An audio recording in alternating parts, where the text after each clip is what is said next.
This is VOA News. I'm David Byrd. The House Judiciary Committee voted Friday to send articles of impeachment against President Donald Trump to the full House.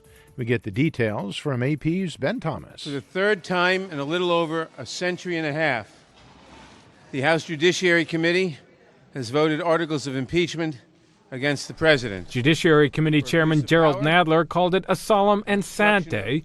President Trump used different but familiar words. It's a witch hunt, it's a sham, it's a hoax. Speaking to reporters in the Oval Office, Trump said Democrats on the panel misquoted his request for a favor in his July phone call with Ukraine's president. They kept saying me. It wasn't about me, it was about us. The word was us. That favor involved an investigation of Democrats and the Bidens. Nadler says the House will act expeditiously. Ben Thomas, Washington. The Supreme Court said Friday it will hear President Donald Trump's pleas to keep his tax, bank, and financial records private, a major confrontation between the president and the House that also could affect the 2020 campaign.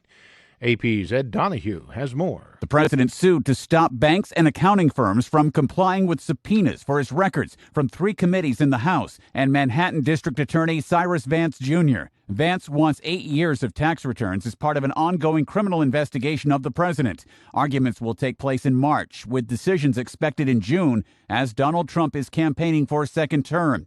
In 3 separate cases, the president has so far lost at every step, but the records have not been turned over, pending a final court ruling. A decision is up to a Supreme Court with 2 Trump appointees, Justices Neil Gorsuch and Brett Kavanaugh. Ed Donahue, Washington. For more on these stories and the rest of the day's news, be sure to log on to our website, voanews.com.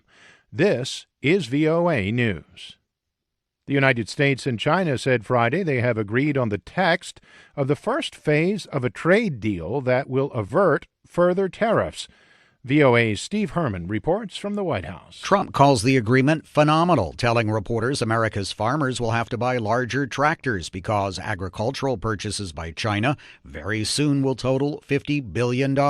It's going to ultimately lead to the opening of China. Some Democratic lawmakers are criticizing the agreement, saying China is not making any hard commitments to structural reform. Author and commentator Gordon Chang sees history repeating itself. Here we go again, trading real things for promises the Chinese will just dishonor. China's government says Trump should now roll back some of the tariffs on $360 billion worth of Chinese goods. Steve Herman, VOA News, at the White House. Demonstrators took to the streets of central London Friday to protest the results of Britain's general election, which saw Prime Minister Boris Johnson's Conservative Party win a sizable majority. We get more from Henry Ridgwell in London. One by one, supposedly safe Labour seats fell.